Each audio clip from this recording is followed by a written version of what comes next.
इसको मनाने के पीछे एक कारण था कि 1947 में हमारा देश अंग्रेज़ों की गुलामी से आज़ाद हो गया था। तो मेरे मन में इसको लेकर एक शंका है कि क्या ये जो आज़ादी हमें 1947 में मिली थी, जिसका आज हम 76वां जयंती मना रहे हैं, क्या ये आज़ादी आने वाले कुछ सालों में सुरक्षित रह पाएगी या नहीं? यह एक मित्रों ऐसा सवाल है जिसे प्रत्येक देश की प्रगतिकामी जनता को खुद से पूछते रहना चाहिए। प्रत्येक देश के अंदर जो नागरिक होते हैं, उनका देश के लिए भाव एक सा समान नहीं होता है। कई बार ऐसा देखने में भी आता है कि देश के अंदर कुछ लोग देश से प्रेम करने के अलावा ऐसे रह रहे होते हैं जो देश से द्रोह रखते हैं। तो इसके एक अलग अलग लेवल हैं, क्वेश्चंस हैं। कुछ लोग वो हैं जो स्वाभाविक तौर पे इस देश में रहते हैं, इस देश में खाते हैं, पीते हैं, प्रगति करते हैं, देश के संसाधनों का उपयोग करते हैं, लेकिन इसके बावजूद भी वो देश से शत्रुता रखते हैं। कुछ लोग वो हैं जो देश में स्वाभाविक तौर पे तो नहीं, लेकिन कुछ स्वार्थों के कारण उन्हें कुछ विदेशी शक्तियां खरीद लेती हैं, पैसों से या अन्य किसी कारणों से, और वो देश से द्रोह रखने लगते हैं। कुछ लोग ऐसे हैं जो ना तो वो देश से प्रेम रखते हैं और ना ही वो देश से द्रोह रखते हैं, वो उदासीन हैं। कुछ लोग वो होते हैं जो देश चाहता तो है कि देश प्रगति करे, देश को जीते हैं, देश बलशाली हो ये चाहते हैं, लेकिन अगर इसके लिए उन्हें कोई त्याग समर्पण करना पड़े तो वो इससे पीछे हट जाते हैं। और सबसे ऊंचा स्तर वो होता है जब देश के अधिकांश लोग, खास तौर से युवा पीढ़ी, अगर देश को जरूरत पड़ने पर देश के लिए अपने प्राणों को न्यौछावर कर सके, उस देश का सबसे ऊंचा स्तर होता है। ये हमें जांचते रहना चाहिए कि हमारे देश के युवाओं के अंदर आज भी वो स्वाभिमान, वो समर्पण है देश के लिए या नहीं। आज़ादी के 76 वर्ष बीत जाने के बाद भारत हमको जान से प्यारा है, ये उद्घोष, ये उत्प्रेरणा देनी पड़े तो ये इस बात का संकेत है कि भारत को जान से प्यारा मानने वाले लोगों की कमी निरंतर होती जा रही है। इसके लिए हमें देखना पड़ेगा कि हमारे बच्चों में, हमारे युवाओं के आइकॉन्स कौन से हैं, जो देश पे मर मिटने वाले लोग हैं, जो देश के बलिदानी हैं। क्या वो हमारे देश के बच्चों में, देश के युवाओं में कोई उत्प्रेरणा, कोई अभिव्यक्ति जगाते हैं? या आजकल जो सामान्य दृष्टिगोचर होता है कि हमारे देश के युवा को अगर एक भी मौका मिले तो वो कुछ और नहीं बनना चाहेगा, या तो वो यूट्यूबर बनना चाहेगा, या फिल्म अभिनेता बनना चाहेगा, या क्रिकेटर बनना चाहेगा। इस देश के सपनों में खेल शामिल नहीं है। खेल जो देशभक्ति जगा दे, जो खेल भावना जगा दे, वो शामिल नहीं है। इस देश के सपनों में क्रिकेट शामिल है। हमारे देश के युवा हॉकी खेलना नहीं चाहते हैं, फुटबॉल खेलना नहीं चाहते हैं, कोई देशी गेम खेलना नहीं चाहते हैं, उन्हें सिर्फ क्रिकेट खेलना है। कारण सिर्फ एक है, क्योंकि वहाँ कम मेहनत से कम समय में प्रसिद्धि भी है और पैसा भी है, बाकी किसी प्रोफेशन में इतना कुछ नहीं है। अगर किसी भी देश को अपना भविष्य जानना है तो उसे अपने देश के युवाओं से एक ही प्रश्न पूछना है, क्या वो देश के प्रति समर्पण का भाव कितना रखते हैं? अगर हमारे देश के युवाओं के अंदर देश के प्रति कुछ स्वाभिमान है तो उस देश का भविष्य है, वरना अपने अतीत के गौरव पर कब तक इतराओगे?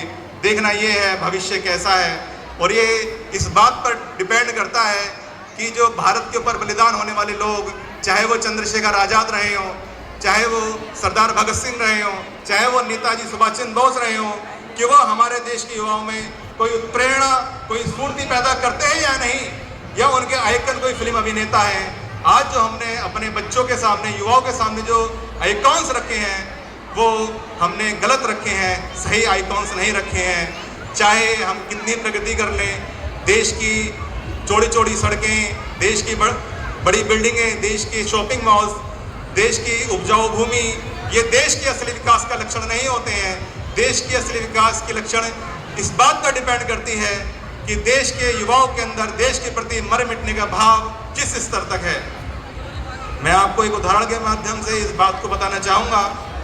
हिटलर की सेनाएं बढ़ी जा रही थी, द्वितीय विश्व युद्ध छिड़ चुका था।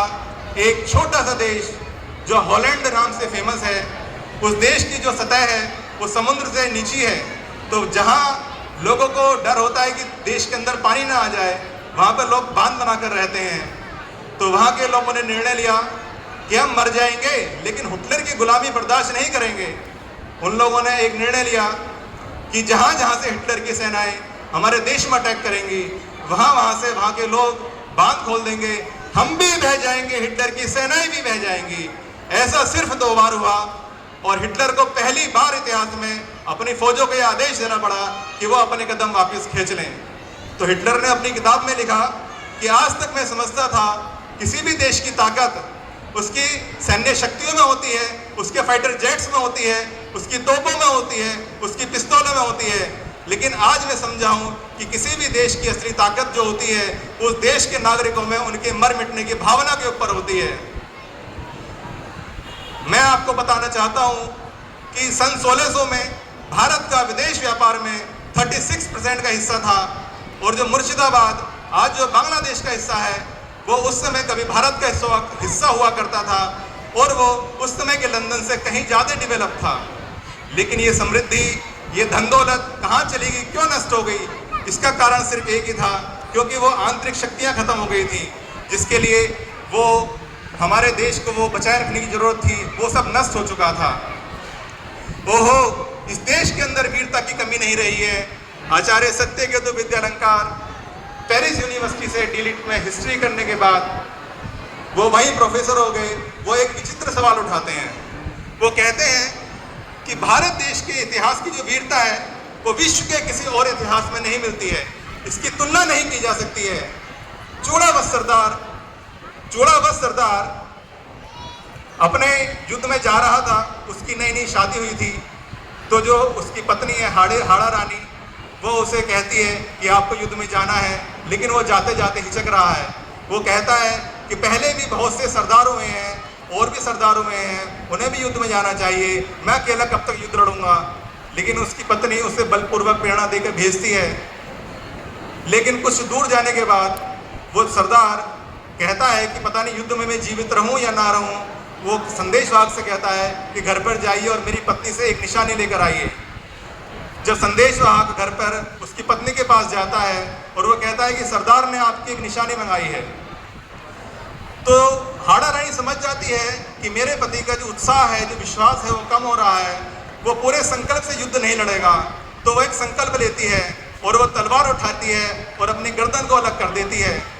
वो समझ जाता है संदेशवाहक यही वो निशानी है और वो निशानी ले जाकर सरदार को दे देता है।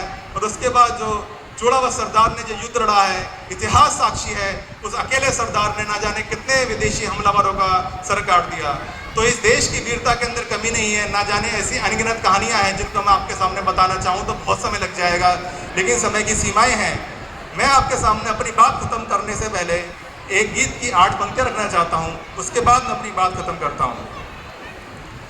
वंदे मातरम वंदे मातरम वंदे मातरम वंदे वंदे मातरम वंदे मातरम वंदे मातरम वंदे वंदे मातरम वंदे मातरम वंदे मातरम वंदे वंदे मातरम गाना होगा या भारत से जाना होगा।